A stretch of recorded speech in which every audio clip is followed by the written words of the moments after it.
Say special thanks to Chris Carter. I asked him to come back and be with us today, and obviously congratulate Troy Smith to have his name in this incredible stadium. What an honor. Our fans, as always, and that stadium was electric, so very appreciative of that. Also, a lot going on.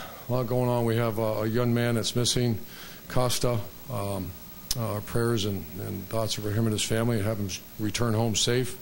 And then obviously we lost a Heisman candidate today, JT Barrett, and I think he set the record in the history of the Big Ten Conference for touchdowns, and that's a tribute. So we gotta go, and we got a lot of confidence in the guy that's going to be doing it. His name's Cardell Jones. He's been here for I think 120 years. He's been here for a while. He practices. He's going to get all the reps, and so we got to be ready to go. I'll answer the questions for you. Front row, Todd. You covered it today that win, lose, draw, you were playing in a championship game next week, but now without JT, I mean, the season sort of ends how it started for you guys. How do you guys pick up and go on? Well, quarterback's a product of those around him, and that was the 4th down and 1 call with, hand the ball off to a very good running back and an offensive line that blocks you. You're going to have to make some plays at the quarterback position, which he has all the talent in the world. And the good thing is he's going to get a lot of the reps. The one thing about when you had JT, Cardell didn't get many because you were trying to get him ready to go. But obviously, we've had 2 quarterbacks go down, and we're going to find out if we earn our coaching stripes and do a good job. With JT, is there any update? I mean, is he for sure out next week? And yeah, he's for sure out. I don't know the whole extent. I'm going to go right when I'm done here. Over the left, Bill. Could you just describe your emotions this week with Costa, with losing JT, this game today? I mean, it's one of those you just kind of, all you can do is grab a knee and pray hard, and not one person can make it through this kind of week. You need your strength, and on the team, I know there was a lot of prayers on the team because a lot of the guys are friends with Costa. He was only with us since August, so to say I knew him that well, I didn't know him that well, but talked to his mom a few times, and we're just, come home safe, man. Front row right, Tim. You're Urban at 4th and 1. Obviously, I had a timeout. What was the conversation like? And that call, who came up with that call? It worked, so I'll take credit for that. That was mine.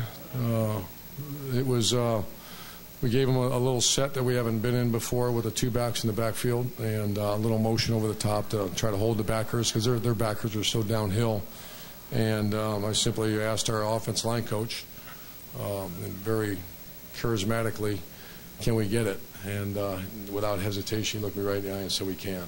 And a lot of conversation went into the play call about who we're going to run behind, and he ran right behind Elfline and Taylor, and they're good players, and all the confidence in the world. Standing left, Austin. You talked this week about wanting to sing the fight song after the game, win a rivalry game, and you've had this 24-hour rule for celebrating wins. Can you still enjoy a full 24 hours now that you have to maybe shake some things up on offense? No, we're going to enjoy that. I mean, we're going to get to work. So 24 hours, yeah, probably. I'll give them 22 because the coach has got to be back in tomorrow, and I'm still not sure. Do we know who we're playing yet? No, they're playing right now. Yes. Yeah, so we'll find out, but we are going to enjoy this. I mean, this is for those of you who grew up in the state of Ohio. This is the game, and there was a saying one time that said, you can lose every game other than this one." Once again, I don't buy that, but that's the way we approach this game, and our guys are going to enjoy this, but they know what's ahead of them. Senior tackle used to be, that all started, I want to say it was 101st year of senior tackle this year, and back in the day that started when this was the last game. There weren't games after this. I guess the Rose Bowl. But this was the last game, and obviously there's going to be more after this one. So we're going to enjoy it, but get back to work. Front row, Bo. Urban, you talked about all the emotional swings that you guys have had to deal with your team, too. You also got Michigan's best on this day. What does it say about your team, the way that you guys responded in the 4th to really put it away and kind of feel good the last couple of minutes? Well, I think there's another key part of the game is the 2-minute drill right before the half. That was weren't playing very well. We kind of bogged down in 95-yard drive, get them up on defense. So to come out in the second half, go right down the field and score, and our defense created turnovers. So I'm very pleased. Once again, the special teams were outstanding. We did a good job punting the ball. Cameron averaged almost 50 yards per punt. So it was a just well-done game. Far left, Tim. Urban, losing JT, how do you think that's going to affect your chances to make the college football playoff and your resume in front of the committee? I didn't think of it until you just said it. We won the game. I think it's all going to be how we play next week. And I think we're going to have Cardell ready to go next week. And far right, Clay. How active could Jalen March be in the quarterback situation now? Would he be more? Yeah, more duty there? I mean, that's as you guys enjoy the victory and they enjoy the victory. That's what I'll be thinking about. And Tom Herman. So I can imagine he'll be involved.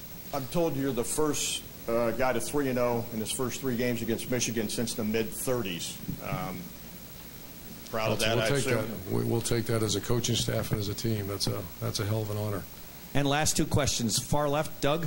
Urban, can you just talk about what was going through your head when you saw JT go down and you went out on the field to see him like that? Yeah, that was a sick feeling. Anytime. I love JT, but when Christian Bryant went down last year, and you just, the leadership involved. The good thing is, I think we have more leaders on this team right now than we did back then, I'm sure like everybody in that stadium, because that kid's a freaking warrior, man. And injuries come to guys that string as hard as he does. He's a strained guy. I mean, it's just the way you see the way he plays. And how many teams can still be good when you're on your 3rd quarterback in the season? Isn't that tough? Buckeyes can be. I'm not worried about other teams. The Buckeyes certainly can be good on. I've said this for many, many times, that the quarterback's a product of those around them, and the guys around them are playing pretty good right now. So the good thing is they have similar skill set, and so it's not like we're going to have to drastically change things. And last question, Bill. You kind of being pushed around or not playing very well in the 2nd quarter. How big was JT getting it into the end zone with 7 seconds left? Huge. And we still had 2 ball. timeouts. We had 2 timeouts, and I kept watching that clock, and we had him kind of rolling a little bit. I almost burned it, but I wanted to, we had him going a little bit. So I think that was a difference in the game. Lou Holtz has always said the last 5 minutes of the first half, first 5 minutes of the second half, that's where all the momentum's at. And we went in the locker room with a lot of momentum.